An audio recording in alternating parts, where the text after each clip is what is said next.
Hello, I'm Dango Rose. Welcome to the Mountaineer Podcast, where everybody's listening. The Mountaineer brings you the latest news of the Peak to Peak region, in print, online, through our podcast, social media, and special publications. Now, listen in to the latest news of the area with our local journalists.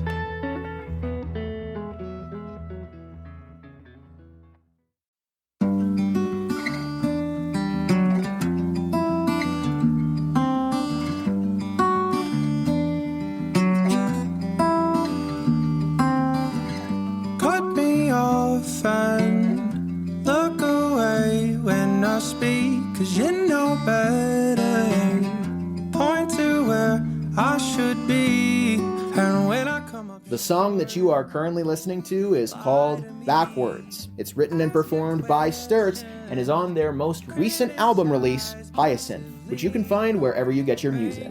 To learn more about Sturtz and find their music, be sure to head to their website at sturtzmusic.com. They'll be performing at the Gold Hill General Store very soon. More details coming up later in the podcast.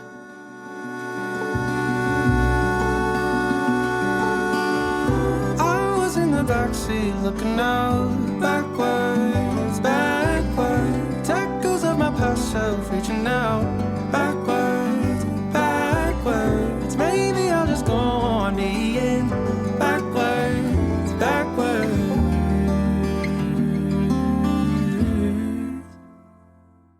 Hello there, everybody. My name is Jamie Lammers, and welcome once again to last week's Music of the Mountains, Where to Be and What to See, brought to you by the Mountaineer Podcast. Once again, this particular episode is incredibly late, but don't worry, I'm going to make up for that all this week. I have plans this entire week to bring you an episode of the Mountaineer Podcast every single day.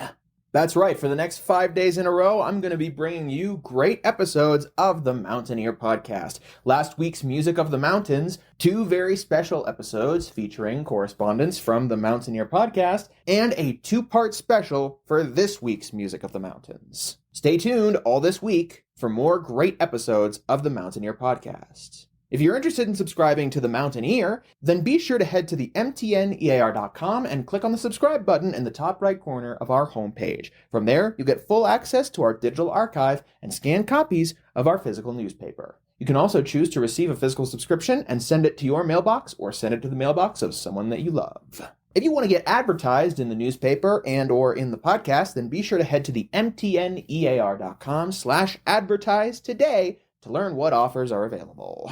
Before we get into today's interview, I have a couple more things to announce for the Mountaineer and for the Mountaineer Podcast. First, I wanted to let you guys know that it's time once again for the annual Mountaineer Poetry Contest. This is a reader-submitted contest with a Reader's Choice poll to vote for your favorite. Poems will be published through April 2025, National Poetry Month. Be sure to head to the mtnear.com/forms/its-your-turn or find the QR code to submit the form by heading to our homepage at the mtnear.com.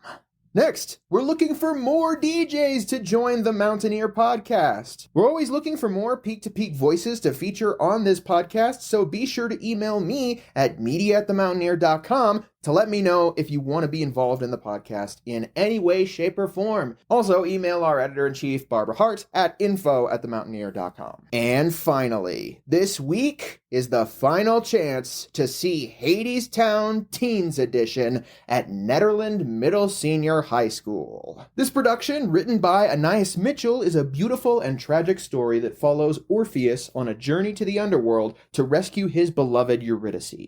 We meet Hades and Persephone as they try to mend a strained and decaying relationship. We are introduced to the Fates, who are ever-present controllers of destiny, and the Workers, who represent the common man and are essential to the musical's themes of labor and rebellion. This tragic musical not only retells the Greek myth in a new and vibrant form, but it is a strong commentary on the state of our current world and what it means to make sacrifices and face adversity, and to dream of a better world.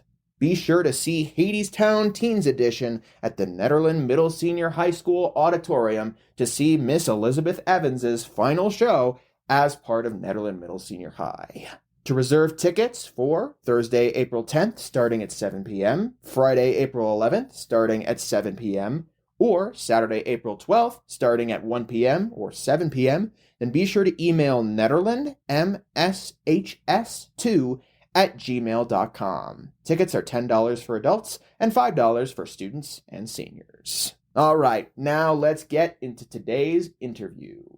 Our guests today, do you mind introducing yourself real quick? Yeah. My name's Courtlyn Carpenter, and I play cello in the band Sturtz. And my name is Andrew Sturtz. I am the lead singer-songwriter, guitar player of Sturtz. And I hear that you'll be performing at a local venue very soon. Yeah, we're playing the Gold Hill store in April. For timeline context, I conducted this interview all the way back on January 8th, 2025. That's right, I've been sitting on this interview and promotion for 3 months. Are you guys excited to perform at the Gold Hill General Store?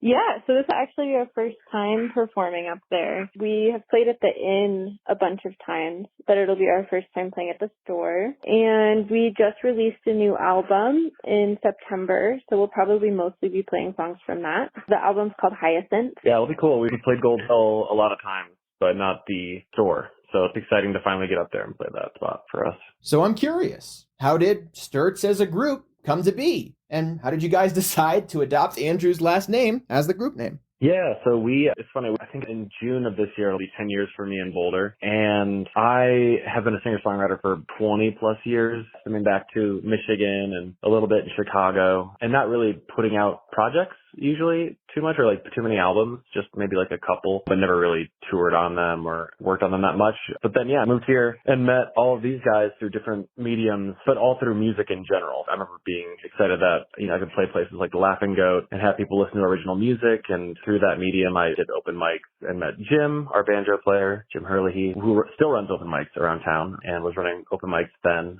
And we had met through that venue, and it was really great. Met Will just singing jazz down at the No Name Bar, rest in peace, and just knew of him as a great player. Will Kuepper, our bass player. And then Courtlyn and I also met at Laughing Goat with one of our friends' CD release shows, and Courtlyn was playing cello, and I was just singing harmonies on it. So yeah, it's kind of a multi-year gathering of people, but everyone was excited to hop on and work on some of the original music I had. And our first album is kind of a culmination of a lot of those tunes, where everyone just kind of helped write new parts and give all the songs some new character. And then, yes, the name Sturtz, I should clarify, was like in that first album. It took forever for us to decide on that, to a point where we'd spent like a month and we had a huge spreadsheet of names. Yeah, I think we had over 200 names we were considering. And it was hilarious to, at the end of it all, be like, how about like just your last name? Because I've just been going by Andrew Sturtz forever. And so it was just a very sad and funny ending to it to just stick with I think it's a good No, name. it's a great name, but it was a hilarious conclusion to a month-long process on that. I wanted to shout out some of the band names that were originally picked for Sturtz. Some of the names that were considered included Topiary, Incongruity, Alcove, Slow Drive, and as a joke, Toe Tip and the Tiptoes. But Andrew, you've performed just as yourself during all that time, under your own name. Yeah, just in terms of like songwriter, yeah, just going around and playing solo. Yeah, so for the last, I guess, probably almost 4 or 5 years now, we've been going by Sturtz as a band, but before that, Andrew was just a singer-songwriter before the band and just went by his own name. Even with the band a little bit, we just had complementary players on that name for a bit, and then we switched over. It really sounds to me, Andrew, like this group consisting of musical peers in the Boulder music scene that now shares your last name is a way for you to get your songs out there as the primary songwriter of the group and also reimagine a lot of them. Yeah, exactly. Yeah, kind of a collection of folks that I really liked around town. And good personalities, too, to hop together and play. I will say our most recent release, Hyacinth, that we released in September, we had a little bit more of a collaborative writing process. Andrew's still the main songwriter of the band for sure, but there are a couple songs in there that we all helped with lyrics a little bit more, and we typically write our own instrumental parts.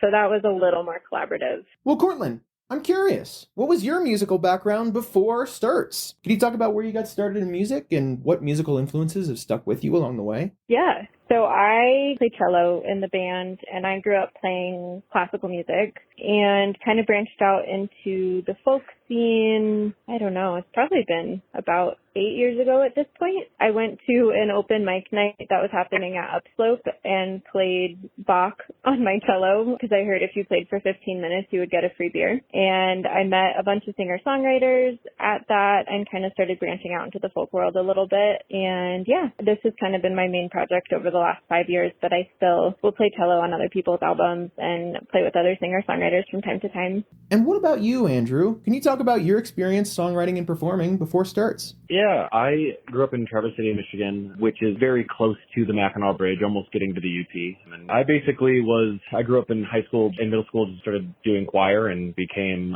what feels like a diva lifestyle in choir throughout that time. Just did some theater and musical theater and kind of hopped into the arts in school. And then that kind of just naturally for me, because I wasn't really classically aligned, I just started playing out at venues that would have me as a 16 or 15-year-old. And so I had to get a catalog of, 1, 2, 3 hour shows and play out with them. So I played a lot of kind of the classic venues you'd see in some cities where you got a lot of deck or patio shows and venues that would be a big summer hang and lots of requests to play Jimmy Buffett and all those things. But I tried to stay true to myself in that regard and didn't try to play too many of the classics. But yeah, so that kind of led me into songwriting a lot. And I started songwriting a lot going from high school into college, moved to Chicago and still kept songwriting there. But honestly, getting to Colorado was probably the biggest revival of me giving music another serious chance. And so, yeah, that's mostly the journey. You're classic, go to college, come back for summer and play all these patio spots and get a few weddings and kind of just grind it out that way. But Colorado kind of gave it a new definition when I got here, which was a really welcomed definition. Yeah. Can I ask you guys if you can share a bit of background about the other two band members as well? Yeah, we have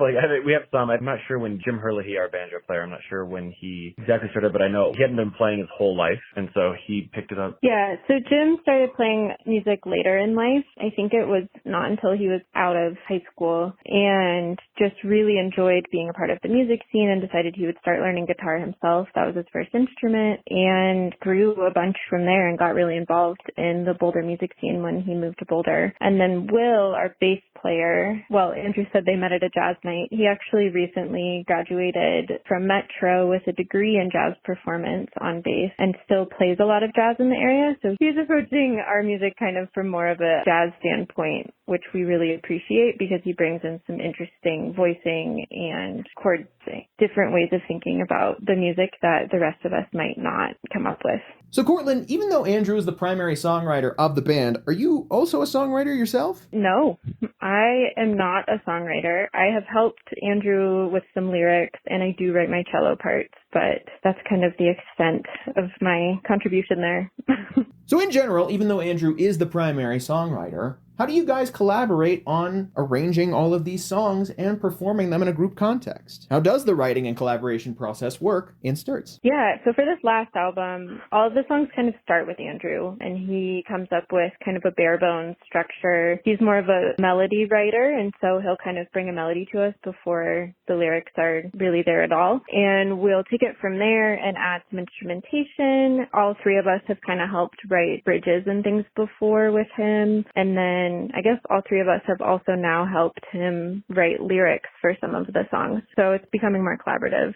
And over all this time, Andrew, what's kept you coming back to the songwriting process? Yeah, I think it's nice that it's kind of naturally developed. I just think there's always a struggle for any musician or songwriter who wants to write. You're writing based on maybe other influences or what audiences might expect. And I think in my journey, it's been nice to come closer to a core way of music that I like to listen to. And those artists may not be huge or anything, but it's just a songwriting type that I like. And I think it's taken me a while, but yeah, I think songwriting for me is just to keep evolving into a sound and a lyric type and soundscape type that I personally really would enjoy listening to and like without thinking so much about it. So it's become a lot more of a natural process and less fear and anxiety over if it's the right thing. And what have you guys loved most about performing live over all this time? Well, for me, the most special shows for me are when I can tell we're really connecting with the audience. And we actually recently played a holiday show. We do an annual holiday show at E-Town every year with Megan Burt. And that audience was really involved in the performance, and they were laughing at Andrew's jokes, and they were crying at the sad songs. And it felt like we really had a great connection with them. And shows like that are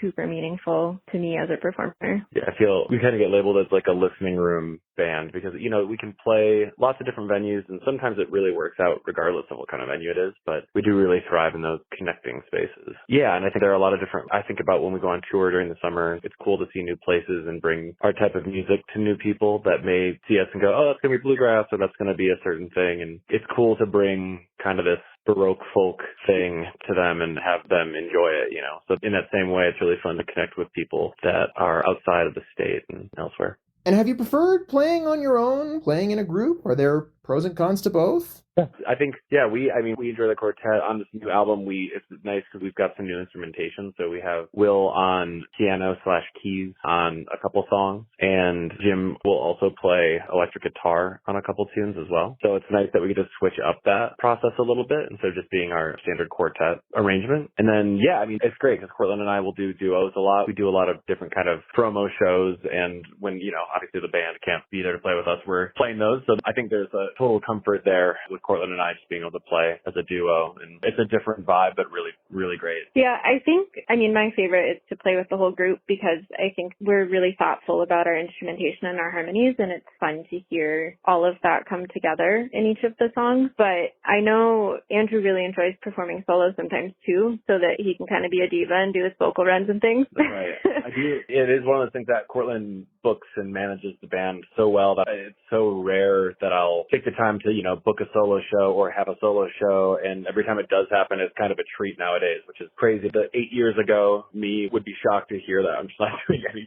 not a lot of solo shows. But it's a really fun difference there too. You're not locked into a rhythm fully, and you can kind of explore some of those sensitive areas with like a listening room. So I think there's definitely fun adventures in all arrangements of the thing. It's kind of fun. And is there anything that you hope people will take away from your performances when they come to see you? Yeah, I mean, like we mentioned earlier, I think we really thrive in listening room settings. And so I guess I hope that people can really feel something from the music and connect with both the melodies and the lyrics of the music that we are performing in a way that feels meaningful to them and to their lives. Yeah, I think it's really special too for people to see us and feel like it's kind of more unexpected than they thought. Like sometimes we'll play some shows where people, again, kind of expect it to be, maybe we'll play some upbeat stuff and we'll play some covers. And sometimes, you know, I think it's fun to see people be converted into the listening room energy when there might not be normally and just really enjoy the music as it is. That always makes me really happy coming away from shows is when people are like, it's not what I expected, but I loved it and I'll be at the next one, you know.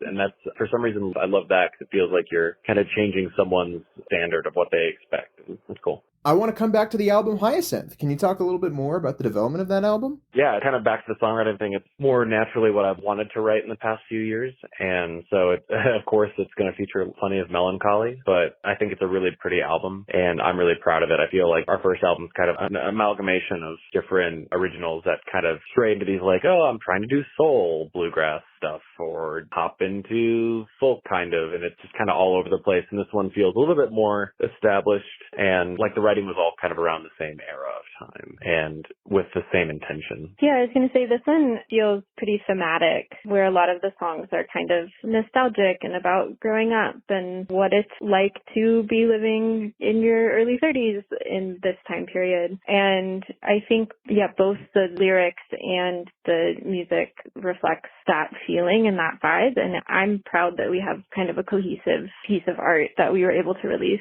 And I assume you'll be focused on performing songs from Hyacinth for the foreseeable future. Yeah, I think we're going to be pretty focused on performing this album through the summer, and then we'll start thinking about what's next. Okay, so Sturtz had another show in the Peak to Peak area a little bit ago. And yes, it has passed since I conducted this interview, but I still wanted to shout it out and talk about it. On March 17th, St. Patrick's Day, you guys performed a St. Patrick's Day show at the Jamestown Mercantile. Yeah, we call it our Sturtz Patrick's Day event. It is an absolutely insane time. We last second learn a whole bunch of like Celtic fiddle-ish sounding tunes and also just random covers from Irish artists stitched together last second, and everyone comes up, and it's just a crazy, warm, lovely time, but also truly insane. Just a truly insane. It's really great. We love the folks at the Jamestown Merc. And the last couple of years, St. Patrick's Day has fallen on a day that they would typically be closed, and they open up special for the show now. It's become such a tradition. And they do a big like corned beef and cabbage meal, and we're just really goofy on the stage. Andrew brings his Irish flute that he doesn't really know how to play. And it's just kind of a silly time. And may I ask how Sturtz Patrick's Day got started in the first place? Great question. I think we might have accidentally booked a show on St. Patrick's Day up there like 4 or 5 years ago. This has been going on for a while now. And we were like, oh, it's St. Patrick's Day. We should learn some jigs. That would be funny. And then it's just gotten to a point where we go all out now. Very ridiculous. Fair enough. Well, in general, guys, is there anything else about Sturtz or any other events coming up in the area or anything else that I haven't asked yet that you want to add? Just looking forward to getting to tour on this album and kind of how we flesh out some of the songs as we grow with them, because a lot of these songs were written on the album and written kind of while we were recording, which was awesome and new for us. And so it's nice to hear how these things evolve as we start to play them out more seriously. So it's cool. I think I'm looking forward to a lot of our, Courtlyn always puts together some really great tours, so it's fun. We'll go up to the Midwest and also to the Pacific Northwest, and always fun to hop into the travel season. Although we're still a ways off now. We are still.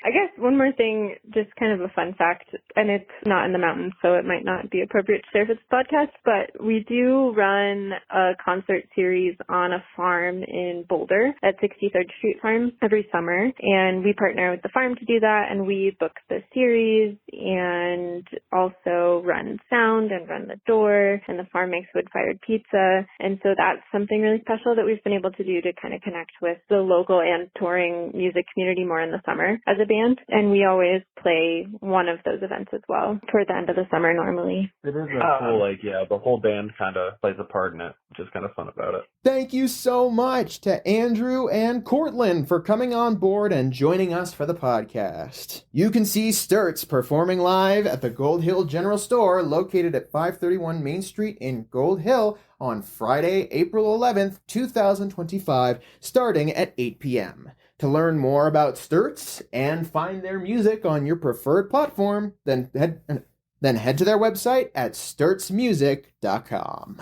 And now for upcoming music mentions. I didn't get the chance to shout out that Sean Kinane performed at Busey Brews located at 70 East 1st Street in Netherland on Sunday, April 6th, starting at 2 p.m. However, you can head back over there on Sunday, April 13th at 2 p.m. to see Grant Livingston performing live. Head to the Gold Hill General Store, located at 531 Main Street in Gold Hill, on Friday, April 11th, starting at 8 p.m. to see Sturtz performing live, and on Saturday, April 12th, starting at 7 p.m. to see Brendan Forrest performing live. Head to Howlin' Wind Brewing and Blending, located at 51A Main Street in Rollinsville on Saturday, April 12th, starting at 5 p.m. to see No Go Gillbillies performing live, and on Sunday, April 13th, starting at 4 p.m. for an open bluegrass jam. Head to the Jamestown Mercantile, located at 108 Main Street in Jamestown on Wednesday, April 9th, starting at 5 p.m. for an open mic night, on Thursday, April 10th, starting at 7 p.m. to see Bonnie and Taylor Sims performing live, on Friday, April 11th, starting at 7 p.m. to see Satellite Friend performing live, and on Sunday, April 13th, starting at 10 a.m. to jump into a songwriter circle with John Shepard and visiting musicians Monica Labonte and Luke Callan. Head to Notable Brewing, located at 250 North Caribou Street in Netherland for regularly scheduled music events. Every Wednesday at 6 p.m. they host open mic nights. Every Friday at 7:30 p.m. they host DJ nights. Every second Friday of the month at 7:30 p.m. they host reggae DJ nights. And every Sunday at 5 p.m. they host jazz Sundays. Head to the Caribou Room, located at 55 Indian Peaks Drive in Netherland on Saturday, April 12th, starting at 7 p.m. to see the Sam Grisman Project with opener Benny Burrell Galloway. Doors open and dinner starts at 7 p.m. and the show starts at 8 p.m. And finally, Pick your preference. If you want to head over to Gilpin County, then be sure to head over to the Very Nice Brewing Company location at 180 Jankowski Drive in Black Hawk on Saturday, April 12th, starting at 5 p.m. to see Derek Dames Ole performing live. If you want to head to Netherland, then be sure to head to their location at 20 East Lakeview Drive, number 112 in the Caribou Village Shopping Center on Friday, April 11th, starting at 6 p.m. to see Tony Crank performing live, and on Saturday, April 12th, starting at 5 p.m. to see Strange Birds performing live.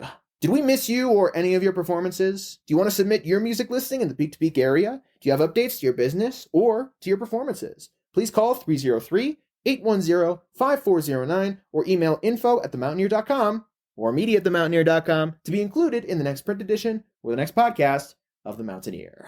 Thank you so much, everybody, for tuning in to this episode of Music of the Mountains, Where to Be and What to See, brought to you by the Mountaineer Podcast. Be sure to keep up with the Mountaineer Podcast all week long for a brand new episode every day this week. Head to the mtnear.com and scroll near to the bottom, or head to our podcast's main hub at the mtnearpodcast.buzzsprout.com to see a full archive of all of our episodes and share them around with whoever you see fit. If you want to be involved in the podcast in any way, shape, or form, then email me at media@themountaineer.com or Barbara Hart at info@themountaineer.com, and we'll get something sorted for you. And finally, if you want to give us general or specific feedback about the podcast, then head to any individual episode description of the podcast and send us a text. We'd love to hear from you. I'll see you guys tomorrow with an episode of the Mountaineer Podcast that I'm going to call the Podcast Reunion Special. Thank you so much for listening. Have a great rest of your day.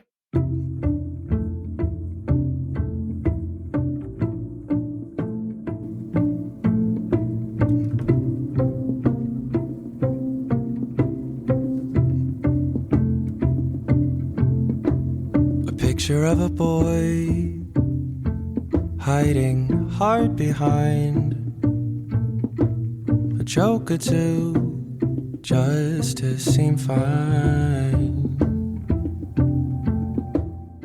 The song that you are currently listening to is called Beck and the Call, the opening track on the most recent album from the group Sturtz, Hyacinth. You can stream this album and find their previous releases wherever you get your music, and you can learn more about the group and find their releases by going to their website at sturtzmusic.com. Sturtz will be performing at the Gold Hill General Store, located at 531 Main Street in Gold Hill on Friday, April 11th, 2025, starting at 8 p.m.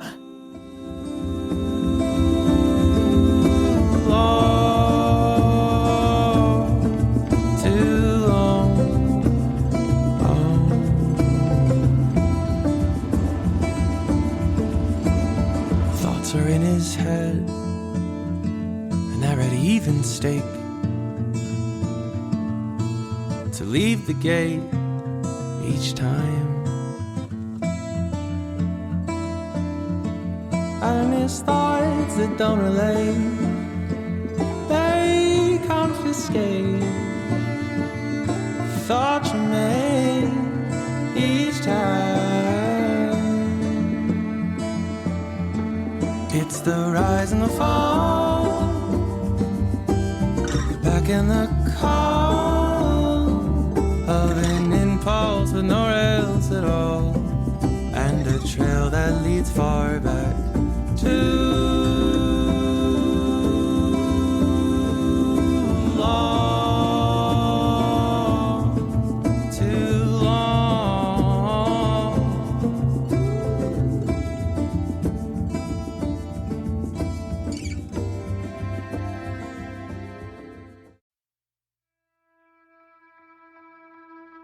And that's it for our show. Subscribe online to get more access to more news, weekly updates to our community calendar, and a link to our YouTube channel by visiting themountaineer.com. Be sure to use the coupon code PODCAST when subscribing for a 10% discount, only available to our listeners. If you are in the local Peak to Peak area, be sure to pick up a print edition of The Mountaineer at a local business. I'm Dango Rose. Thank you for listening.